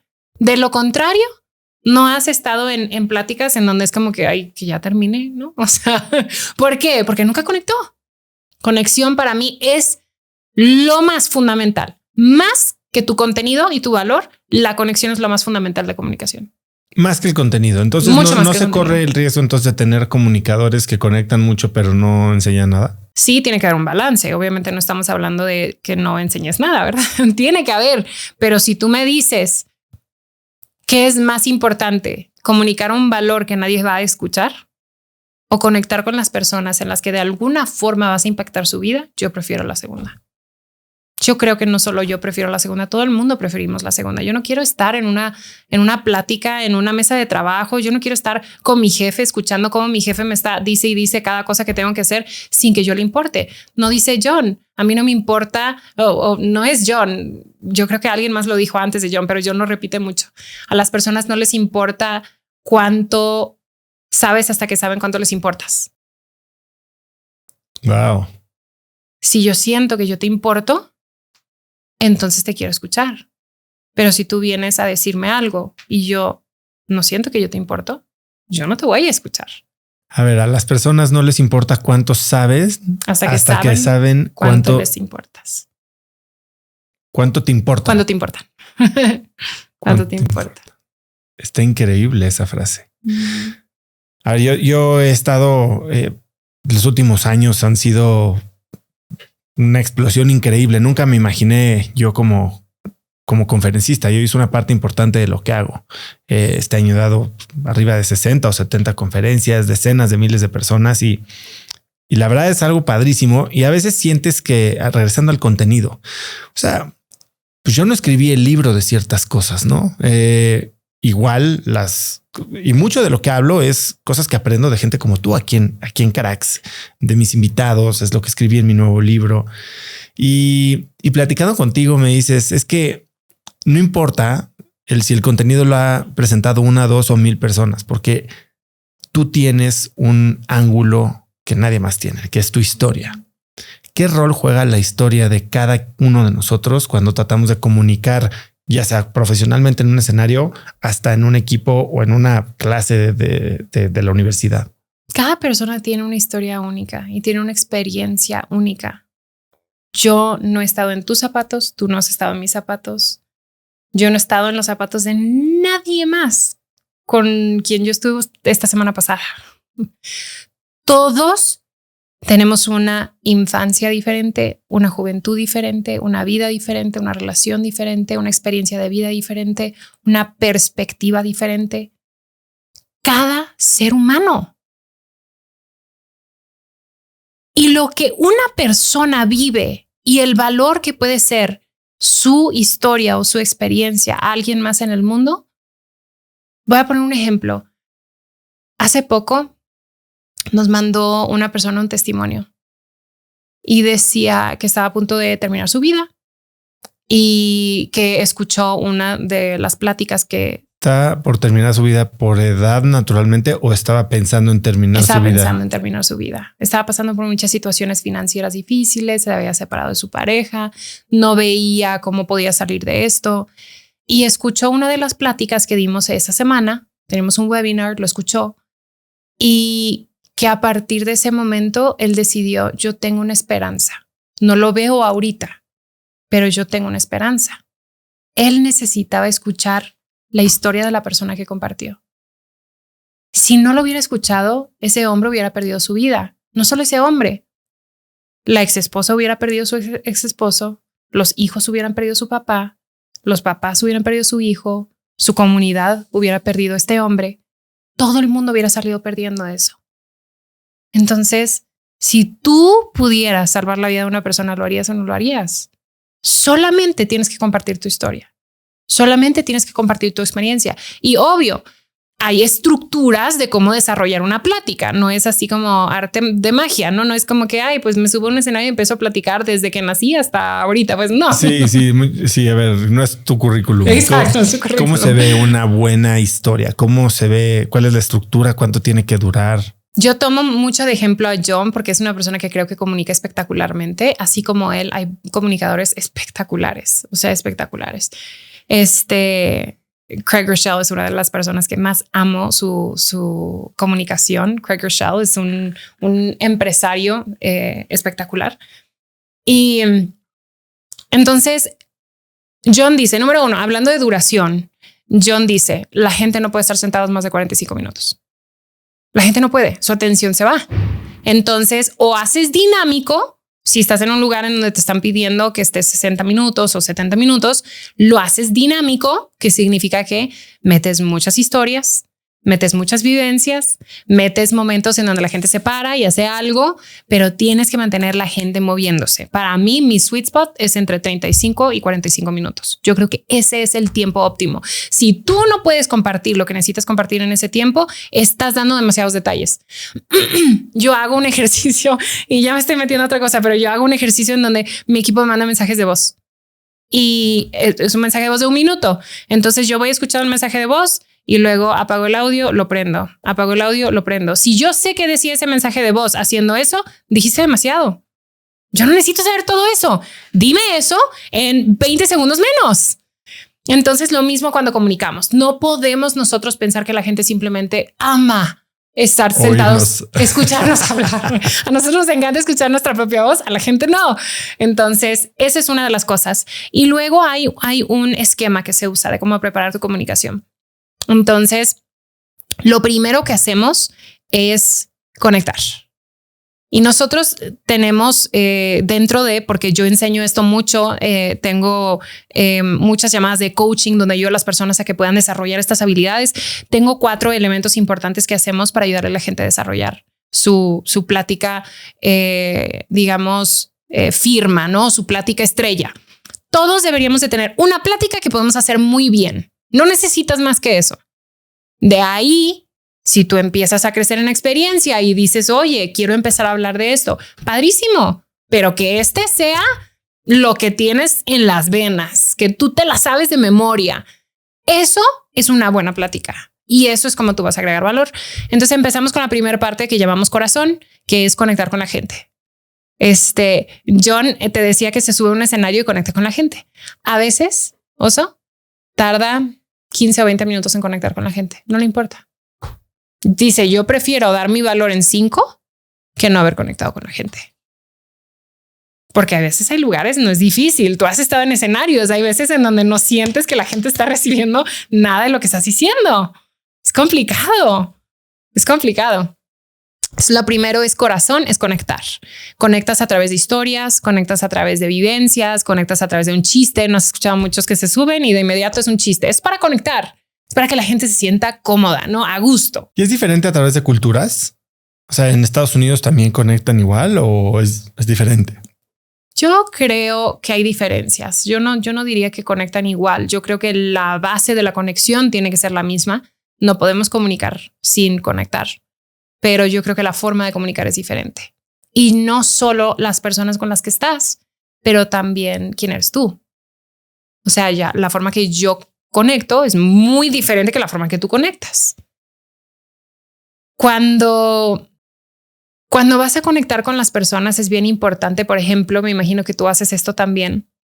Cuando a mí me invitan para hablar en algún escenario, yo tengo una llamada de 30 minutos antes.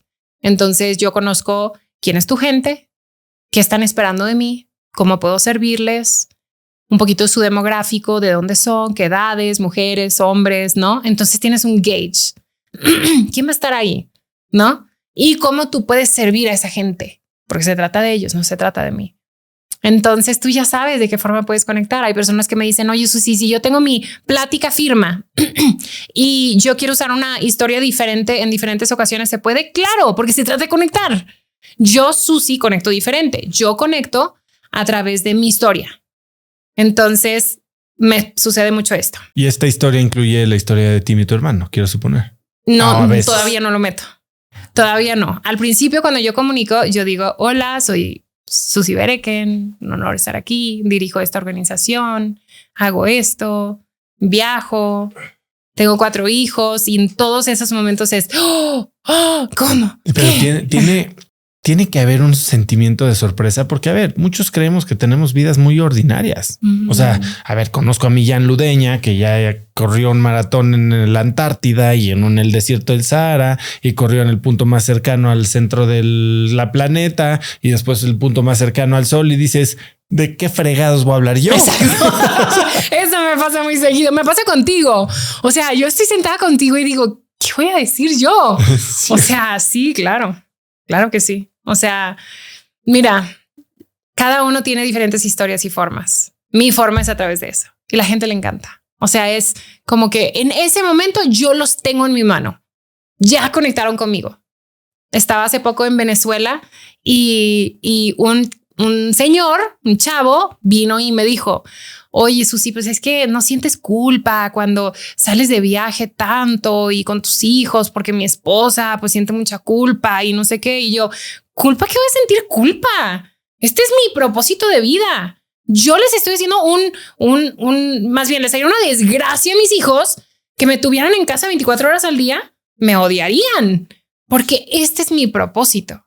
Entonces ellos ven una mamá presente, que los ama, que cuida de ellos, que vela por todo lo que necesitan y a la misma vez ven una mamá que se sube a un avión y que va a República Dominicana a hablar en un escenario, a ayudar a las personas o a estar en una escuela de escasos recursos y ayudar a pintar y ayudar a hacer mesas de valores. Mis hijos ven eso y para ellos es un orgullo que mami no esté en casa. Entonces no siento culpa. Entonces es bien interesante. Mucha gente puede pensar, bueno, pero la forma que tú conectas es muy para mujeres. No, les prometo que los hombres tienen la misma reacción que como tienen las mujeres. Esa es la forma que yo comienzo a conectar. Yo no conecto a través de otra cosa. Entonces el primer paso es corazón, conectar. El segundo es cabeza, que estamos hablando de valor, ¿no? O sea, ¿qué valor vamos a agregarle a las personas? Entonces tú obviamente vas a haber estudiado a tu gente que necesitan de ti, cómo puedes agregarles valor porque no se trata de ti. Desarrollas tu plática y de esa plática John siempre me dice, Susi, si tienes 5 puntos, bájalo a 3. Siempre corta a la mitad porque estás metiendo demasiada, no sé si se dice aquí paja. Sí. Me estás metiendo muchas cosas extras. Muchas palabras extras. Y sí, cierto, yo me doy cuenta que cuando no lo hago, me extiendo y termino siendo 50, 60 minutos y la gente no necesitaba tanto.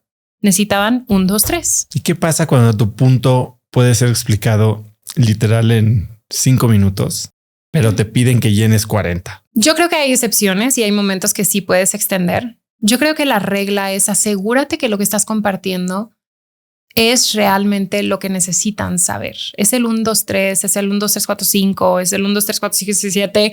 O sea, Juan tiene una plática espectacular que da 10 puntos y dice al final, híjole, solo alcancé 9 y la gente, no, quédate más, porque conectas, porque estás dando cosas sencillas, prácticas y no solo eso, yo llenaría ese espacio con historias. La gente ama conectar a través de historias.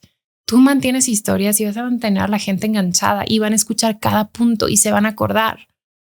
O sea, se van a acordar de este punto con la historia de que encendiste un boiler que estaba lleno de cucarachas y el boiler se explotó. O sea, sí me explico, como que cada uno debería tener una historia que ayude a que conecten. Yo a veces pongo 2 o 3 historias dentro de un mismo punto, porque es importante dar esa reflexión y esa referencia, ¿no?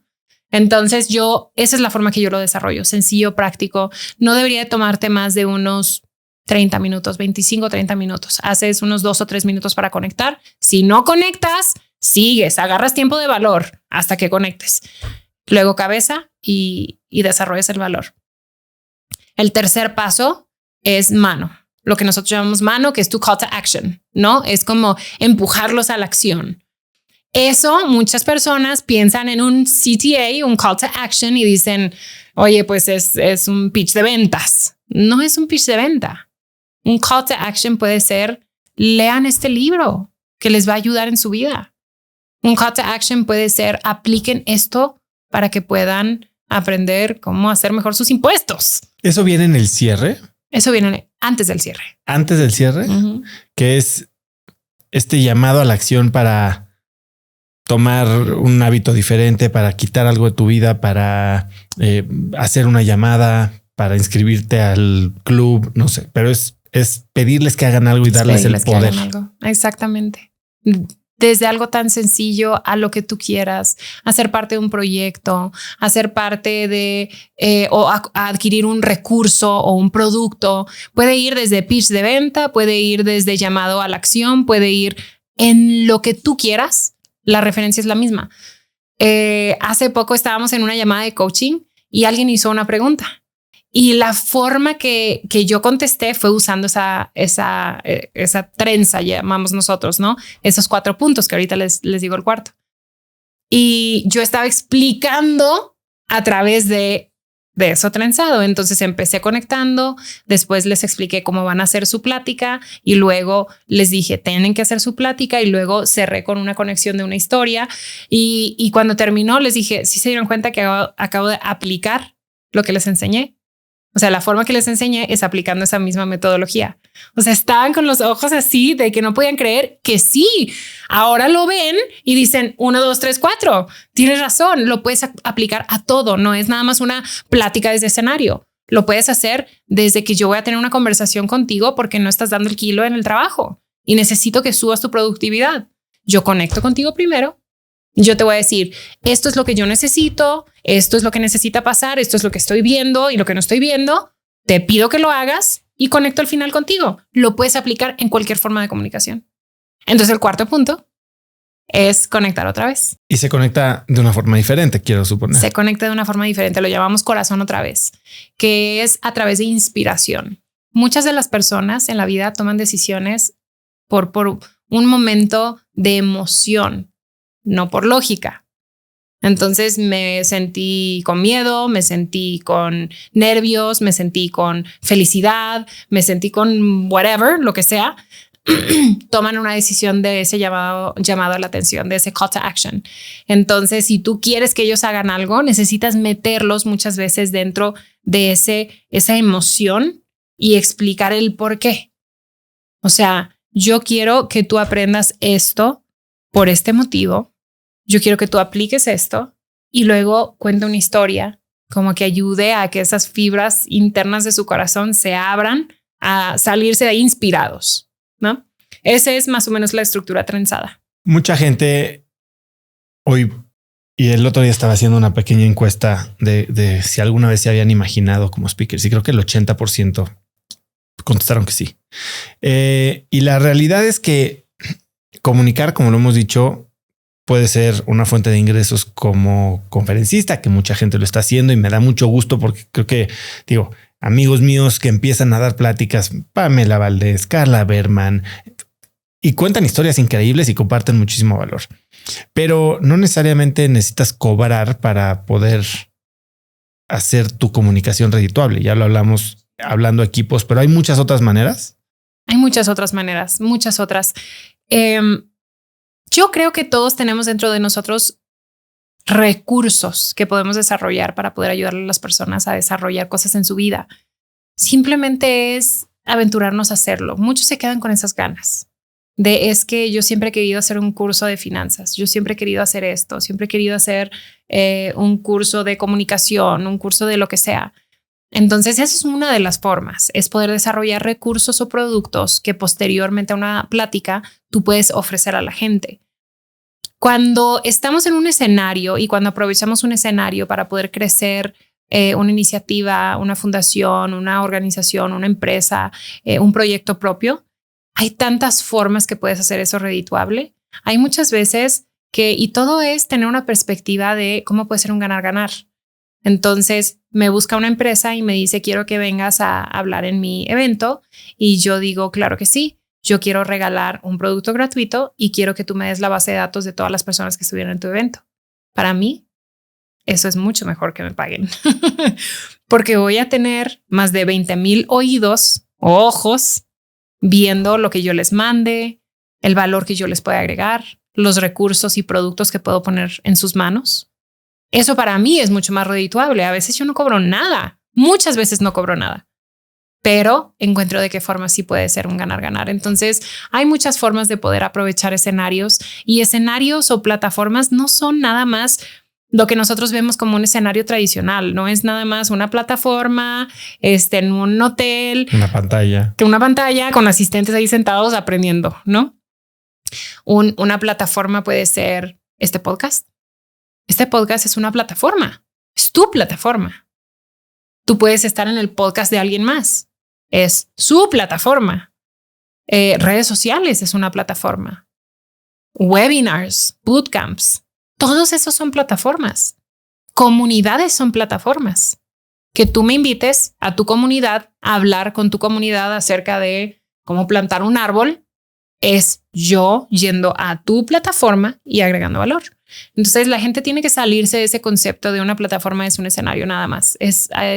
Las opciones hay más de 32, creo, diferentes tipos de escenarios en que la gente puede impulsar, impactar, hacer negocio, crecer en su proyección y crecer también en monetización. Hablabas hace un momento de comunidad como plataforma y tú eres un miembro muy activo y has hablado de todo este trabajo social. Y creo que tiene mucho que ver por, uno, la forma en la que creciste, dos, por el trabajo de tu papá, pero también por la comunidad a la que perteneces. Tú eres una cristiana, practicante, miembro de esta comunidad muy grande. ¿Qué rol ha tenido la fe en tu vida, no solo privada, sino profesional? Qué buena pregunta. Yo no creo que se lo pueda meritar a la fe.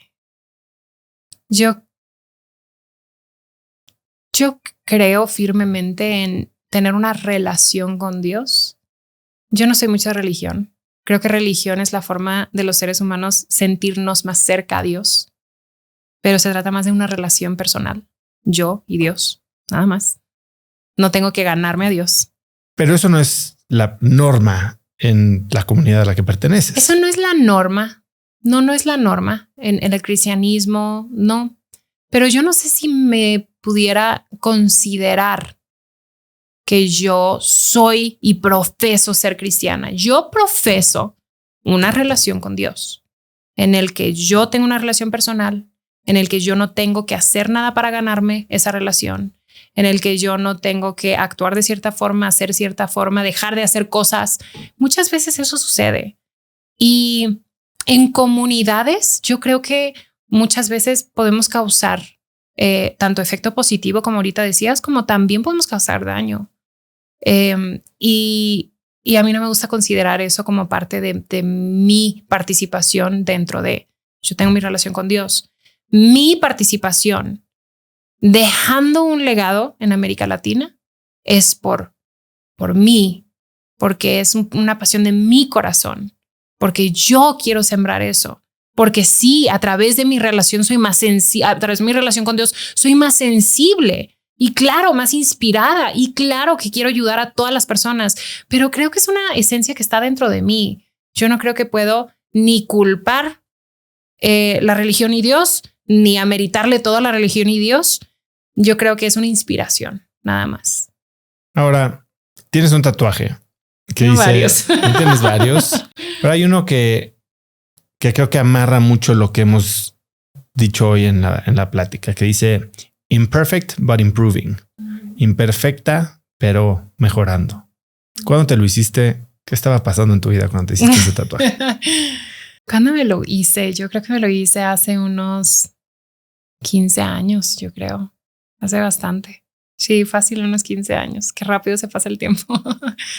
Ese tatuaje para mí significaba como el permiso que me estaba dando a mí misma de ser imperfecta. Por mi entorno, por mi papá por muchos años fue pastor, ser hija de pastor. Yo crecí en muchas situaciones en las que se esperaba mucho de mí y yo tenía ese peso sobre mis hombros de ser esa persona perfecta, ¿no?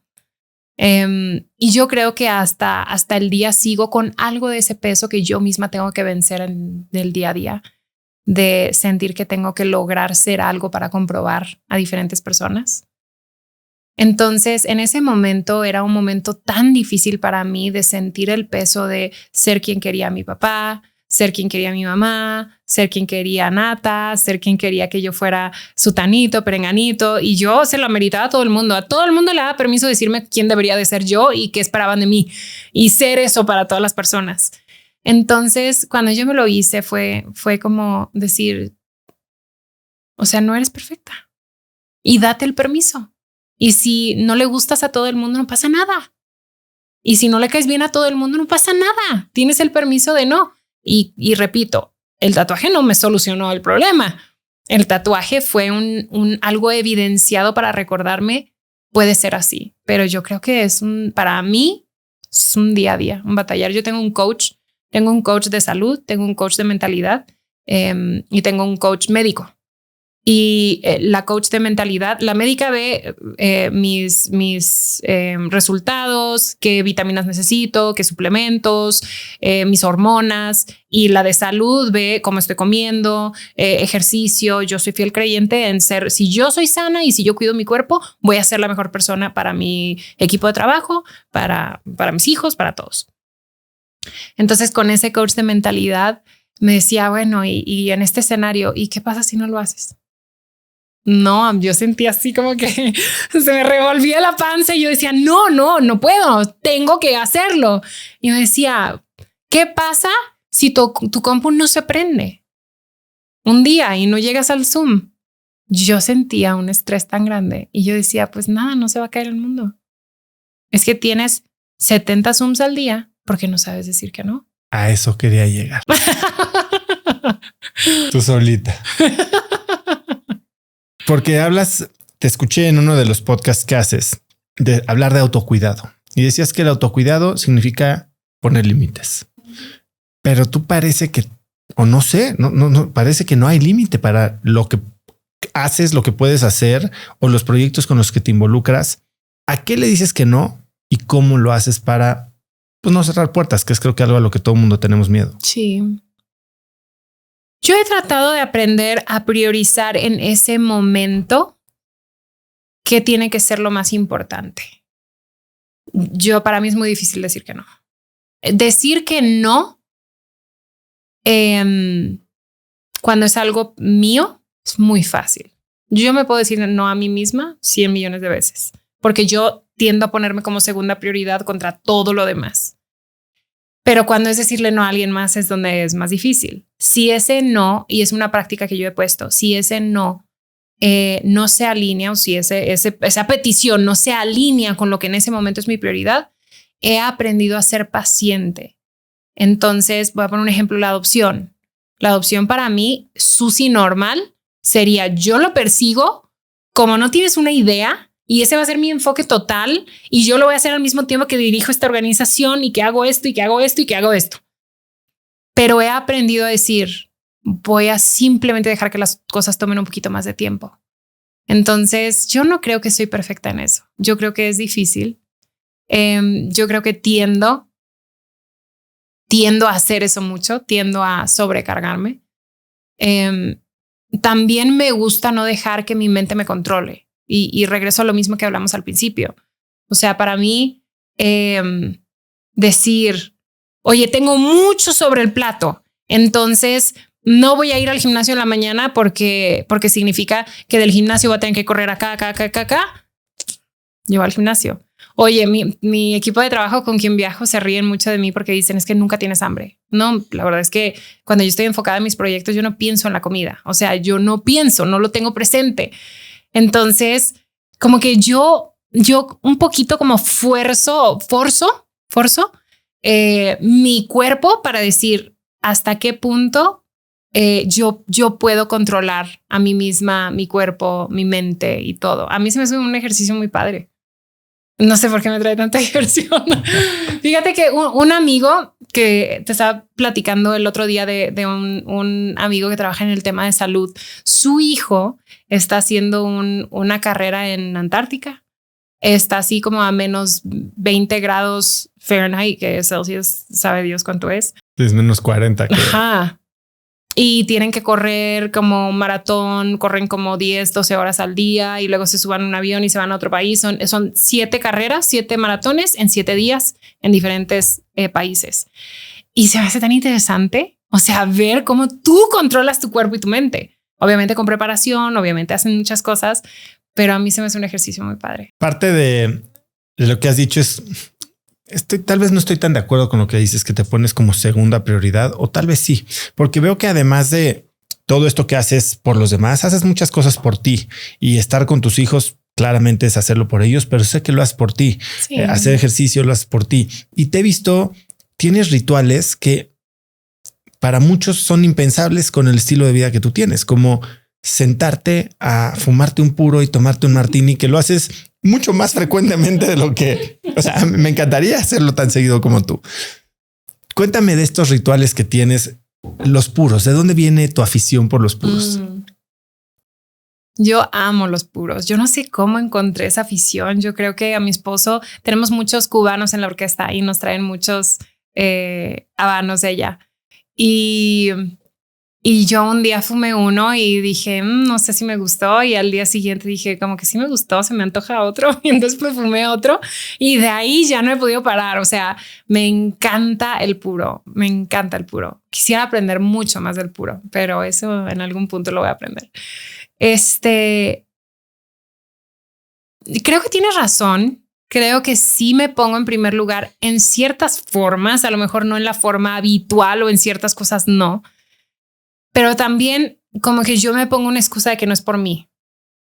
Entonces, cuando yo voy al gimnasio y me ejercito, es para poder ser más fuerte y mi mente, mi mentalidad. Yo tengo no es una excusa, pero yo tengo un síndrome que se llama trastorno del límite de personalidad, que es borderline personality disorder. Básicamente, yo siento emociones muy fuertes, tanto buenas como malas. Cuando yo estoy mal, estoy en el piso y cuando yo estoy bien, estoy la persona más feliz del mundo. Entonces he tenido que aprender a vivir con eso, he tenido que aprender cómo balancearlo y el ejercicio me ha ayudado a darle a mi mente un momento de apagarse. Pongo mi música y me olvido de todo. Entonces para mí eso no es para mí. Es como de esa forma yo voy a poder trabajar mejor, yo voy a poder ser mejor mamá, yo voy a poder ser mejor esposa. Entonces, para mí ha sido así como que ponerle a otros. Si lo estoy haciendo por otros, me es fácil. ¿Te daría culpa sentir que lo estás haciendo sin razón alguna? Sí me daría culpa. Sí me daría culpa. Mal, ¿verdad? No, bueno, quisiera cambiarlo, pero sí me daría culpa. Ahorita sí. Es algo que estoy trabajando, pero ahorita sí me daría culpa. Bueno, hay chamba para la coach de mentalidad. Hay chamba para la coach. Llamando. Susi, quiero ser respetuoso de tu tiempo y sé que tienes otro lugar en el que tienes que estar. tienes tanto en el plato, con la fundación, con Maxwell, con lo que estás haciendo a nivel personal, con tu familia. ¿Cuál es el proyecto que más te emociona en los próximos 12 meses? El proyecto que más me emociona ahorita es, ahorita de lo que hemos estado platicando de la comunicación, yo en verdad quisiera que todo el mundo supiera cómo comunicar, que lo pudieran aplicar. Tú acabas de decir una estadística de que hiciste un survey y más del 80% tienen el deseo de estar en un escenario. Puede ser un escenario, puede ser el deseo de comunicar mejor con mi equipo de trabajo. O sea, comunicación es aplicable en todos lados.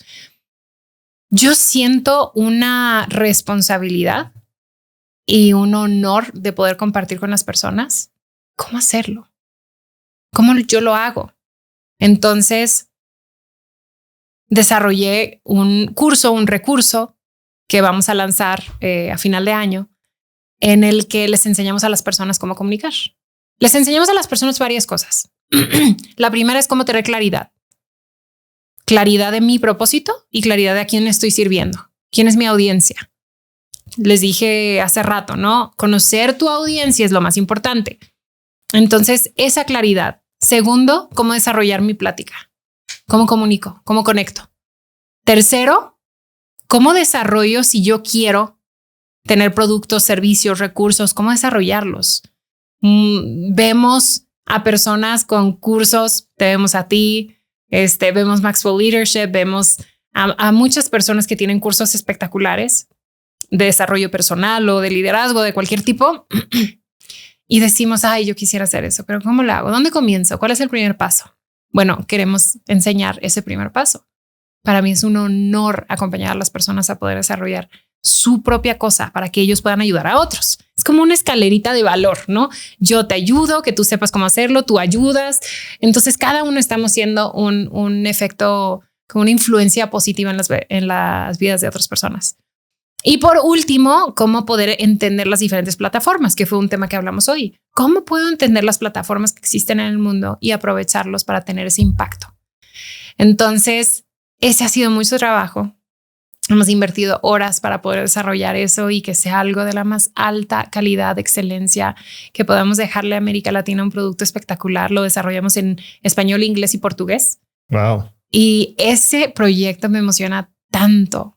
Cuando yo estoy sentada en mesas de trabajo con grupos en diferentes partes y hablo de la comunicación, todos dicen, es que Susi, ¿cómo? O sea, yo tengo un pavor de hablar. ¿Cómo le hago? ¿Cómo le hiciste? Dame el secreto. Entonces yo quiero poder poner eso en las manos de muchos. No es un secreto para guardarme. Yo no necesito ser la mejor oradora del mundo, ni necesitas ser tú. Necesitamos que todo el mundo seamos grandes comunicadores que puedan ayudar a las personas que están a nuestro alrededor. Y este es uno de tus proyectos más grandes para los próximos 12 meses, pero dijiste que lo estás lanzando ahorita en diciembre. Uh-huh. Sí, este va a ser prioridad para 2025 y es lo que más me emociona, me apasiona. Y vamos a lanzar ahora en diciembre. Queremos ponerlo lo más pronto posible en las manos de muchas personas. Entonces, sí, vamos a aprovechar el 3, 4, 5 de diciembre. Vamos a tener un bootcamp en donde vamos a enseñar como un intensivo de qué es lo que es todo este programa y dar herramientas prácticas para que la gente ya lo aplique de forma completamente gratuita. Simplemente que vayan al bootcamp y aprendan con nosotros 3, 4, 5 y luego el 7 vamos a hacer un behind the scenes de grandes comunicadores y grandes empresas. Vas a estar con nosotros. Ahí me invitaste el 7 de diciembre. Va a estar padrísimo tenerte ahí, que más personas pueden conocer el behind the scenes de Oso Traba y también cómo tú aplicas la comunicación para poder crecer tu negocio y tu proyecto y tu propósito de vida. Entonces eso es lo que más me emociona. ¿Cómo puede la gente suscribirse o registrarse para este bootcamp del 3, 4 y 5? Mira, vamos a poner un link, si me permites, ponemos un link aquí en el copy para que lo puedan ver, lo pueden escuchar aquí. Usatuvoz.com. Usatuvoz.com es el URL que tienen que poner. Nada más escriban usatuvoz.com. Ahí van a estar direccionados a que puedan inscribirse al bootcamp si escuchan esto antes del 3, 4, 5. Y si no, igual vamos a dejar arriba un regalo especial para que ellos puedan ser parte de ese bootcamp. Las grabaciones van a estar ahí para que puedan escuchar todo lo que enseñamos esos días y que puedan, ojalá, poder crecer en su comunicación. Susi, bueno, pues ya saben, 3, 4 y 5, usatuvoz.com. Si pudieras, Susi, para cerrar, escribir un mensaje en el cielo para que millones de personas lo vieran, ¿qué diría? Yo quisiera que todos se quedaran con la fiel creencia de que todo lo pueden lograr. Todo lo pueden lograr. Salte de tu propio camino. O sea, deja de ponerte excusas, deja de dejar que tu mente te controle. Solo hazlo. Así como Nike. Just do it. Y vas a ver, y vas a vivir una vida de ensueño. El paso más difícil es el primero. El primer paso siempre es el más difícil, porque es el miedo. Tomas ese primer paso y dices, ay, no estuvo tan mal. Tomas el segundo, tercero, cuarto. De repente ya no tienes excusas para nada. Yo quisiera que todos creyeran en ellos mismos, de que todo lo pueden lograr. Pues Susi, mira, llevamos, como te digo, tiempo de conocernos. Te admiro muchísimo. Me emociona lo que empezaremos a trabajar juntos el año que entra. Me encanta verte los meses en Cracks Mastermind. Eres una crack. Te he visto en el escenario, fuera del escenario, con tu familia, con tu esposo, y es admirable la vida que has construido para ti y para la gente que te rodea. Gracias por estar aquí. ¿Dónde puede la gente seguirte, saber más de ti? Además de el bootcamp, de todo lo que estás haciendo, ¿cuál es el mejor lugar para contactarte? Mira, las redes sociales, yo veo todos los mensajes, respondo todo. Me encanta estar en contacto y ver cómo puedo servir a las personas. Entonces, mi Instagram es Susi, SUSI latina VV, @ Susi latina VV. O en Facebook Susi Bereken, pero casi siempre estoy en Instagram. Es la mejor forma que me pueden contactar. Mi correo está muy complicado, pero es susana.bereken. Mi apellido es un poquito heavy, es holandés. Bueno, pero está escrito en el título del Exacto, episodio. Es perfecto. Entonces... @maxwellleadership.com. Ahí también me pueden escribir por correo. Oso, gracias por permitirme estar aquí. No lo tomo a la ligera. Es para mí un honor que tú compartas tu influencia que tienes en tantas personas, y yo creo que hablo por todas las personas que están escuchando ahorita, que tú eres una inspiración, de verdad eres una inspiración, y tú todo lo puedes hacer también. O sea, no dejes que nada en tu mente te limite, porque tienes probablemente más sabiduría y más experiencia del que te das crédito. Gracias por dejarme estar aquí. Gracias a ti, y bueno, ya te estaré pidiendo mucha ayuda entonces. Claro que sí. Gracias, Susi. Si te gustó el episodio, por favor, compártelo con alguien utilizando WhatsApp o el link cracks.la/episodios, y ayúdanos así a que más gente se entere de nuestro contenido. Suscríbete en Spotify, dale suscribir en YouTube y danos una calificación de 5 estrellas en Apple Podcast para que más gente nos pueda encontrar. Y recuerda que si quieres recibir todos los viernes un correo de mi parte muy breve con 5 tips, artículos, libros, gadgets, frases, cosas que encuentro en internet que me recomiendan mis invitados o mis amigos y que creo que pueden ayudarte a tener una conversación más interesante el fin de semana o una vida más productiva, puedes hacerlo registrándote totalmente gratis en cracks.la/viernes y así recibir mi correo Viernes de Cracks en tu inbox puntualmente todos los viernes. Son más de 100,000 personas las que lo reciben cada semana, así que vas a estar en muy buena compañía. Eso es todo por hoy. Yo soy Oso Traba y espero que tengas una semana de cracks.